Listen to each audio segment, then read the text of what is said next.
3। Hello दोस्तों, कैसे हो आप सभी लोग।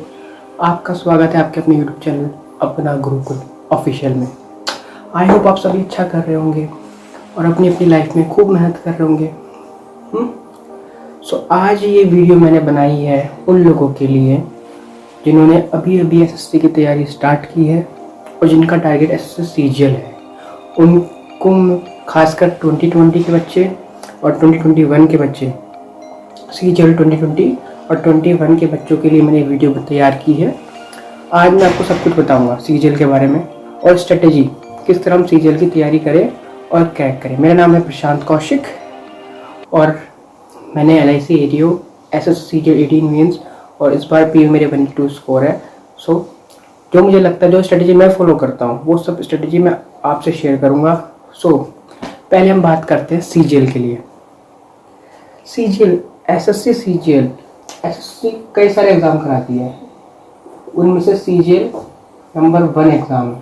ठीक है, एसएससी कई सारे एग्ज़ाम कराती है, सीजीएल उसमें नंबर 1 एग्ज़ाम पे। सीजीएल 4 टायर में होता है, टायर 1 और टायर 2 सबसे इम्पोर्टेंट पार्ट है। टायर 1 में प्री टायर 1 को प्री कहते हैं, उसमें सब चीज़ें आती हैं। मैथ्स 50 नंबर की, 50 नंबर की इंग्लिश, 50 नंबर की रीजनिंग और 50 नंबर की जीएस। टोटल एक पेपर होता है प्री में, 200 नंबर का पेपर होता है, 100 सवाल आते हैं और 1 घंटे का टाइम होता है। ठीक है, अगर आप सीजीएल की तैयारी कर रहे हैं तो आपकी 2 चीज़ों में पकड़ बहुत ही मजबूत होनी चाहिए। एक मैथ्स, दूसरा इंग्लिश, क्योंकि मेंस में और प्री को मिला के इन दोनों के 250-250 नंबर होते हैं। तो मैथ्स और इंग्लिश दोनों इम्पोर्टेंट है। इंग्लिश तो सब जैसे तैसे सब कर लेते हैं अगर थोड़ी सी प्रैक्टिस की जाए। मैथ्स की होती है गेम डिसाइडर। सो मैं आपको दोनों तरीके से बताऊंगा कि कैसे हम इन दोनों को तैयार किया जाए। पहले मैं इंग्लिश का बताता हूँ, फिर मैं मैथ्स का बताता हूँ। ठीक है, पहले मैं इंग्लिश की बात करता हूँ। इंग्लिश में मेरा स्कोर सीजीएल 18 में 185 था, 18 मेंस में। मैं उस हिसाब से आपको बताता हूँ कि हमें किस तरह प्रिपेयर करना चाहिए इंग्लिश के लिए। मैं तो ज़्यादा प्रिपेयर भी नहीं किया था, फिर भी मैं आपको बताता हूँ कि किस तरह हम प्रिपेयर करें। अगर आप इंग्लिश बैकग्राउंड से हैं, मतलब आपने स्कूलिंग इंग्लिश मीडियम से करी है, तो आपको इतना इशू नहीं होगा। बस थोड़ी सी प्रैक्टिस और थोड़ी सी वोकैब वो सब याद करके आप आराम से कर लोगे। लेकिन अगर आप हिंदी बैकग्राउंड से हैं तो आपको इशू होगा। तो पहले मैं आपको इंग्लिश बैकग्राउंड वाले लोगों को बताता हूँ कि हम कैसे तैयारी करें। इंग्लिश बैकग्राउंड वाले लोग डेली रीडिंग करें कॉम्प्रीहेंशन की। ठीक है, रीडिंग कॉम्प्रीहेंशन की रीडिंग कहाँ से हो, नॉवेल्स पढ़ें और न्यूज़पेपर पढ़ें। मैं ये क्यों बता रहा हूँ, क्योंकि इससे हमारी अंडरस्टैंडिंग इम्प्रूव होगी। हमारी अंडरस्टैंडिंग इम्प्रूव होगी तो हम cloze test, RC, reading comprehension जिसे हम कहते हैं, पैर जंपर और एरर्स। इनफैक्ट हम एरर्स में भी काफ़ी चीज़ें यूज़ कर सकते हैं। आपको ये चीज़ पता नहीं चलेगी कि हमें इससे फ़ायदा क्या हो रहा है। ये फ़ायदा ग्रेजुअली दिखता है, धीरे धीरे करके होता है। अगर आप डेली पढ़ोगे तो एकदम से आपकी अंडरस्टैंडिंग सेट हो जाएगी कुछ टाइम बाद। ठीक है, तो डेली आप पढ़ें। आप आपको RC के लिए नॉवेल्स पढ़ें और यूट्यूब पे वो भी सबटाइटल्स के साथ इंग्लिश सीरीज़ देखें नेटफ्लिक्स पे। ठीक है, ये सब करें और आइडम्स फ्रेजेस करें। आइडम्स फ्रेजेस कहाँ से करें, आइडम्स फ्रेजेस प्रीवियस ईयर कर ले। प्रीवियस ईयर ब्लैक बुक है, बहुत अच्छी बुक है, उसे खरीद ले। उसमें आपकी वोकैब, आइडम्स फ्रेजेस सब चीज़ें इन्वॉल्व हो जाएगी। ब्लैक बुक बेस्ट बुक है, इसे खरीद ले, यहाँ आपका सब कुछ मिल जाएगी इस बुक में। ठीक है, ब्लैक बुक हो गई। और उसके बाद जो सबसे इम्पोर्टेंट चीज़ होती है वो होती है ग्रामर।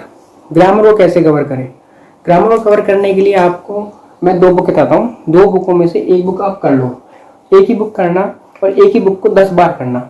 ठीक है, एक तो वही नीतू सिंह की प्लेन टू पैरामाउंट, ये बुक करना। ठीक है, एक तो नीतू सिंह की प्लेन टू पैरामाउंट, ये बुक।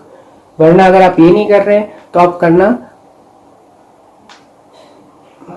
बख्शी करके एक बुक आती है, बख्शी करके, शायद बख्शी करके बुक आती है, वो करना। मैं तो नीतू सिंह करता हूँ, प्लिंटू Paramount one of the best book है। इसे आप 10 बार करें, 20 बार करें, जितनी बार हो सके इसे ही करें। एक बार खत्म कर ली, दोबारा करें। कुछ लोग क्या करते हैं, इसका पार्ट 1 ही खरीदते हैं सिर्फ, और आपको इसका पार्ट 2 भी खरीदना है। पार्ट 2 बहुत इंपॉर्टेंट है, उसमें फ्रेजल वर्ब्स होते हैं, एक्सरसाइज होती हैं, काफी इंपॉर्टेंट वोकेबलरीज होती हैं, उसे आप जरूर खरीदें। पार्ट 1 पार्ट 2 दोनों खरीदें और दोनों लगाएं, ठीक है। और ब्लैक बुक, और एक और बुक है, बहुत इंपॉर्टेंट बुक है, वो उसका नाम है हमारा word power made easy. Word power made easy by Norman Lewis. ये बुक आप खरीद लीजिए, one of the best book है वोकैबुलरी के लिए। और इसमें आपकी ग्रास रूट से आपको समझाया जाता है, रूट से आपको बताया जाता है कि वोकैबुलरी कैसे याद करें। इस बुक को आप खरीदे, पढ़िए लगातार, 2 बार पढ़िए, 3 बार पढ़िए, आपको अंडरस्टैंडिंग बैठ जाएगी और आप सीजीएल के लिए तैयार हो जाएंगे। आपकी इंग्लिश तैयार हो जाएगी सीजीएल के लिए। बात थी ये कि इंग्लिश मीडियम वालों के, हिंदी मीडियम वालों के लिए सेम स्ट्रेटेजी है, बस उन्हें ज़्यादा मेहनत करनी है अपनी आरसी पे, अंडरस्टैंडिंग पे। वो विगोरस रीडिंग करें, विगोरस मतलब ज़्यादा से ज़्यादा रीडिंग करें, खूब रीडिंग करें, क्योंकि हिंदी मीडियम वालों की ग्रामर अच्छी होती है। हम इंग्लिश मीडियम वालों की ग्रामर इतनी अच्छी नहीं होती जितनी हिंदी मीडियम वालों की ग्रामर अच्छी होती है। उनको वर्क करना होता है अपनी अंडरस्टैंडिंग पे और रीडिंग स्किल्स पे। अगर उन्होंने उस पर वर्क कर लिया ना तो उनके लिए सीजीएल आसान हो जाएगा, इंग्लिश आसान हो जाएगी, ठीक है। तो आप लोग हिंदी मीडियम वाले रीडिंग जितनी हो सके उतनी रीडिंग करें, और नेटफ्लिक्स पे या किसी भी अमेजोन प्राइम पे इंग्लिश मूवीज़ देखें सबटाइटल्स के साथ, बहुत अच्छी बात है। अगर आप ये सी चीज़ें 3-4 महीने करेंगे आपकी इंग्लिश डेफिनेटली इम्प्रूव होगी। ये रही बात इंग्लिश की। अब सबसे इम्पोर्टेंट बात, मैथ्स के लिए क्या करें। मैथ्स के लिए बहुत ही इम्पोर्टेंट बात, मैथ्स के लिए सबसे इम्पोर्टेंट चीज़ है भाई, डस्टर कहाँ गया, मैथ्स। मैथ्स की बात करता हूँ मैं। मैथ्स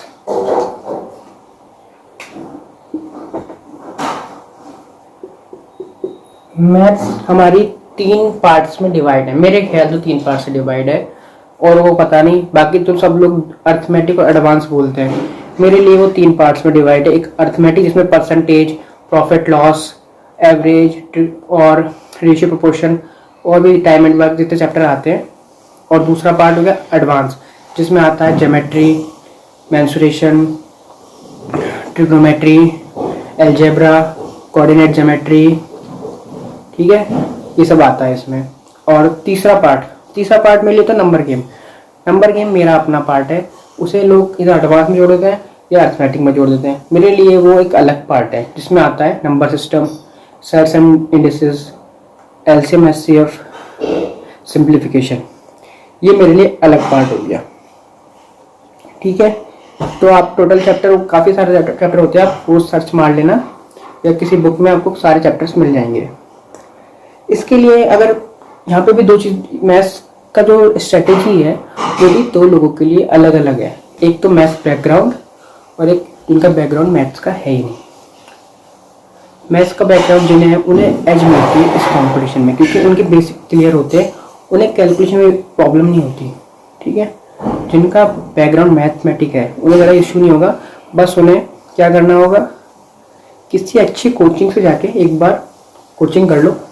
मैथ्स की कोचिंग इसलिए क्योंकि आपको फील आने लगता है कंपटीशन का, आपको पता चल जाता है कि आपको तैयारी कैसे करनी है। अगर आप 2-3 जनों से मिलेंगे तभी आपको पता चलेगा कि तैयारी कैसे करनी है, ठीक है। अगर आप कोचिंग अफोर्ड नहीं कर पाते तो यूट्यूब पे हमारा बहुत ज़्यादा कंटेंट है। आप पूरा कोर्स लिखिए चैप्टर वाइज अपने कॉपी पे और यूट्यूब पे सर्च मार लीजिए, वो चैप्टर के सारे नोट्स आपके सामने आ जाएंगे, सारी क्लासेस। और हमारा यूट्यूब चैनल भी सारी क्लासेस लेगा आपके लिए। सो आप लोग अगर आप कोचिंग अफोर्ड नहीं कर पाते तो पहले आप यूट्यूब पे ही सर्च मार लें, वहाँ पे आपको पूरा कंटेंट मिलेगा, पूरा चैप्टर वाइज। एक बार आप कॉन्सेप्ट सीख लो सारे चैप्टर वाइज, फिर प्रैक्टिस करनी है हमें 2 बुकें, एक तो किरण की है और दूसरा राकेश यादव। ये दो बुकें बेसिक किताबें हैं। इन दोनों किताबों को ख़त्म करने के बाद, 2 बार लगाने के बाद, 2 बार लगाना, उसके बाद क्या करना है, उसके बाद करनी है हमें TCS की शीट्स। TCS की शीट्स मतलब जब से TCS आई है, 2018 से TCS आई है, ठीक है। 2018 से जितने भी CGL, CPO, CHSL, जितनी भी TCS की शीट्स है आपको मिल जाएंगी क्यू मैथ्स पे, कहीं भी मिल जाएंगी, उन्हें करना है। क्योंकि TCS की लगाने का फ़ायदा क्या होगा, TCS के सेट्स लगाने का फ़ायदा क्या होगा, TCS के सेट्स लगाने का फ़ायदा ये होगा कि हम वो जो नए नए पैटर्न आए हैं, नए नए जो TCS के सवाल हैं, उनसे हम बिल्कुल परिचित हो जाएंगे, हमें उनका पैटर्न समझ में आ जाएगा, वो हमारे माइंड में बस जाएगा। तो अगर अगली बार TCS उन सवालों में हेराफेरी करके वैल्यू चेंज करेगी तो हम वो सवालों में कम टाइम लगाएंगे और उसे हम आराम से सॉल्व कर लेंगे। TCS 80 SSC या TCS 80% क्वेश्चन सेम ही रखेगी, पैटर्न सेम ही रखेगी, 20% का पैटर्न ही चेंज होगा। सो TCS के सेट्स बहुत इंपॉर्टेंट है। एक बार TCS हो जाए, TCS के सेट्स बड़े इंपॉर्टेंट है, एक बार TCS के सेट्स हो जाए उसके बाद क्या करना है, हमें मॉक्स लगाने हैं।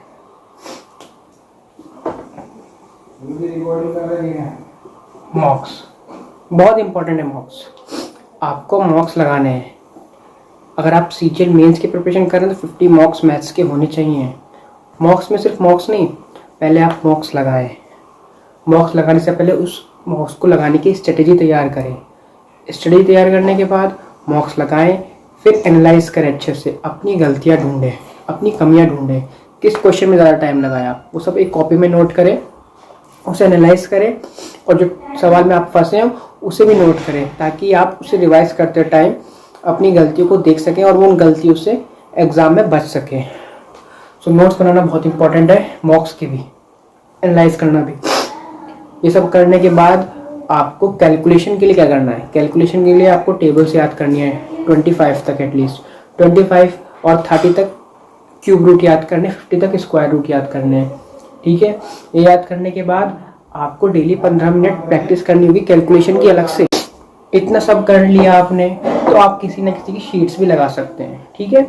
और आप हो जाएंगे प्रिपेयर अपने मेंस एग्जाम के लिए, मैथ्स आपकी प्रिपेयर हो जाएगी। ये बात थी उन लोगों की जिनका बेस मैथ्स हो, जो मैथमेटिक्स बैकग्राउंड से बिलोंग करते हो। जो मैथमेटिक्स से नहीं है, जिनका मैथ्स बैकग्राउंड नहीं, उनके लिए ये चीज़ इम्पोर्टेंट है कि वो लोग पहले किसी कोचिंग में जाए छोटी, वहाँ जाके अपना बेसिक क्लियर करें। एक बार बेसिक क्लियर हो गया उसके बाद बड़ी कोचिंग में जाएं, वहाँ पे एडवांस कॉन्सेप्ट सीखें। आप में और एक मैथ्स बैकग्राउंड में यही डिफरेंस होगा कि आपका बेसिक नहीं होगा। मैथ्स बैकग्राउंड बेसिक पढ़ के आया होता है, जिसके पास मैथ्स होती है ना 12 तक, उसकी मैथ्स स्ट्रांग होती है, वो बेसिक उसके पास होता है। आपने 10th में छोड़ दी होती है तो आपको पता नहीं होता है, आप सब चीज़ें भूल चुकी होती हैं। तो आप एक छोटी कोचिंग में जाएंगे, वहाँ आप अपना बेसिक इम्प्रूव करेंगे, तब आप जाके एक बड़ी कोचिंग में जाना और जो सेम स्ट्रेटेजी वहाँ से यही लगाना, ठीक है। वरना आप 8th से लेके 10th तक की बुक्स भी सॉल्व कर सकते हैं, 7th और 8th से लेके 10th तक की बुक सॉल्व कर सकते हैं, बस और कुछ नहीं। ये तो हो रही है हमारी स्ट्रेटेजी मैथ्स की। मैथ्स होने के बाद प्री में अब हम बात करते हैं रीजनिंग की। प्री में आती है रीजनिंग, मैथ्स, इंग्लिश और जीएस।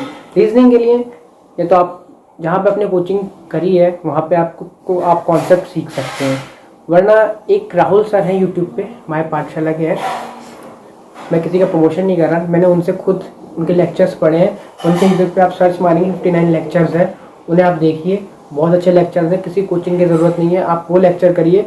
और एसएससी की किरण की प्रीवियस ईयर की बुक, किरण की ही प्रीवियस ईयर की रीजनिंग की बुक आप डाउनलोड कर सकते हैं या खरीद सकते हैं मार्केट से जाके, उसे प्रैक्टिस कर ले पूरी बुक को, मोर देन इनफ है रीजनिंग के लिए। रीजनिंग की बात ये रही। और अगली बात, रीजनिंग के बाद हम बात करें जीएस की। जीएस के लिए अरिहंत की बेस्ट बुक है, अरिहंत की जीएस की बुक आप खरीद लीजिए, उसे पढ़ लीजिए। और एग्ज़ाम से 3 महीने पहले के करंट अफेयर्स और स्टैटिक जीके के लिए ग्रेड अप या बड़ी बड़ी अपनी अपनी PDF फाइल्स निकालती, उसे डाउनलोड करके उसे पढ़ लीजिए। ये 3 चीज़ें मोर देन इनफ है जीएस के लिए, ठीक है। जीएस का स्कोर नॉलेज के साथ साथ आपका लक के ऊपर भी डिपेंड होता है कि आपका पढ़ा हुआ आया या नहीं आया, ठीक है। इसलिए जीएस के मार्क्स से डिसअपॉइंट मत होना और ना ही ज़्यादा खुश होना, ठीक है। जीएस के मार्क्स कहीं ना कहीं एक तरीके से नॉलेज से ज़्यादा आपके लक पे भी डिपेंड करते हैं। ये चीज़ हो गई हमारी जीएस की। प्री हमारा हो चुका है। अब मान लीजिए हमारा प्री हो गया, तो प्री में 3 कट ऑफ निकलती हैं। एक तो डबल ए की, एक निकलती है नॉर्मल कट ऑफ, एक डबल ए की और एक जीएसओ की। मान लीजिए आपने डबल ए कट ऑफ निकाल ली, तो आप एक एक्स्ट्रा पेपर दे सकते हो मेंस में। मेंस में आप एक एक्स्ट्रा पेपर दे सकते हो। पेपर होता है, पेपर का नाम है अकाउंट्स का पेपर होता है वो, अकाउंट्स। उससे आप डबल ए की पोस्ट ले लोगे। Double A only gazetted officer post है एसएससी के थ्रू। अगर आपने डबल ए की प्री की कट ऑफ क्लियर कर ली, तो आप मेंस में तीसरा पेपर दे सकते हो। उसे हम कहते हैं अकाउंट्स और इकोनॉमिक्स का पेपर होता है वो, ठीक है। 2 पेपर तो आपको देने हैं, इंग्लिश और मैथ्स का 2-2 घंटे के पेपर तो आपको देने हैं। तीसरा पेपर होता है अकाउंट्स और इकोनॉमिक्स। और जिन बच्चों ने अपनी ग्रेजुएशन में स्टैटिस्टिक्स ली होती है या फिर मैथ्स में 12th में 60% मार्क्स होते हैं, वो जेएसओ का पेपर दे सकते हैं, स्टैट्स का। मेंस में वो स्टैट्स का पेपर दे सकते हैं अगर उन्होंने स्टैट्स की प्री की कट ऑफ क्लियर कर ली हो, ठीक है। आपकी स्ट्रेटेजी तो मैंने यहाँ तक तैयार करवा दी। एक बार आपने टाइप 2 भी क्लियर कर लिया, तो थर्ड पेपर होगा आपका डिस्क्रिप्टिव। 100 नंबर का डिस्क्रिप्टिव पेपर होगा। 1 घंटे का, 1 लेटर आएगा और 1 ऐसे आएगा, ठीक है। हिंदी या इंग्लिश किसी में भी सकते हैं। इस पेपर में आपको ज़्यादा से ज़्यादा ध्यान रखना है कि आजकल सबसे ज़्यादा विवाद इसी पेपर पे हो रहा है। तो इस पेपर पे आपको ध्यान रखना है कि आप कुछ भी पर्सनल इन्फॉर्मेशन शेयर ना करें, ना ही इमेजिनरी इन्फॉर्मेशन दें। जितना उसमें गिवन है उतना ही लिखें, XYZ कुछ नहीं। अब से यूएफएम होने लगा है, आपको पता है, आगे का पता नहीं, लेकिन अपनी सिक्योरिटी के लिए, अपनी सेफ्टी के लिए हम कुछ भी अपनी पर्सनल तरीके से अपने मन से यूज़ नहीं करेंगे। पर्सनल इन्फॉर्मेशन, ना ही कोई नाम, इमेजिनरी नाम, ना ही कोई नंबर, ठीक है। जितना गिवन है उतना ही लिखना है, ठीक है। चाहे एड्रेस गिवन ही ना हो, हमें एड्रेस लिखना ही नहीं है, छोड़ देना है। जितना लिखा है उतना ही लिखना है। नंबर भले ही कम आए, लेकिन यूएफएम नहीं कराना हमें, ठीक है। मेन चीज़ है एग्जाम क्लियर करना। ये चीज़ हो गई हमारी, ठीक है। उसके बाद आता है टायर 4। टायर 4 में आता है, टायर 4 बेसिकली कुछ पोस्ट के लिए होता है। वहाँ पे हमारा होता है सीपीटी टेस्ट। सीपीटी टेस्ट की अलग से मैं वीडियो बना दूंगा। वहाँ पे वैसा कुछ नहीं है, आपको पावर पॉइंट और MS वर्ड ये सब चेक करते हैं। आपको चलाना आता है नहीं आता है, तो वही डिस्क्रिप्ट और आपकी राइटिंग स्किल्स चेक करते हैं, ठीक है, कि आप टाइपिंग किस तरह कर सकते हैं, कितनी स्पीड से कर सकते हैं। 30 की स्पीड मांगते हैं शायद, मुझे पता नहीं है, ठीक है। टायर 4 सिर्फ कुछ पोस्ट के लिए होता है, किसी पोस्ट के लिए टायर 4 नहीं होता। बस आप यहाँ तक पहुँच गए तो आपको फाइनल कट ऑफ क्लियर करने के बाद आपको आपकी नंबर के हिसाब से आपकी पोस्ट मिल जाएगी। अगर आपने यही स्ट्रेटेजी फॉलो की और दिन पे रेगुलरली डेली अगर आप 8 घंटे भी पढ़ते हैं ना, तो आपके 500-600-700 में से 560 मार्क्स तो आ ही जाएंगे आराम से, जो स्ट्रेटेजी मैंने आपको बताई है, अगर आप उस स्ट्रेटेजी को फॉलो करते हो तो। इसलिए अगर आपको ये वीडियो पसंद आई हो, आपको मेरी नॉलेज जो मैंने आपको शेयर की है, अगर आपको पसंद आई हो, प्लीज़ चैनल को शेयर करें, सब्सक्राइब करें, ताकि मैं और अच्छा कंटेंट दूँ। इस चैनल के थ्रू मैं आपको रेगुलरली वीडियोस दूंगा और रेगुलरली कॉन्सेप्ट सिखाऊंगा, ठीक है। ओके, आज के लिए बस इतना ही। Good night, take care, sweet dreams, और खूब मेहनत करो, पढ़ाई करो।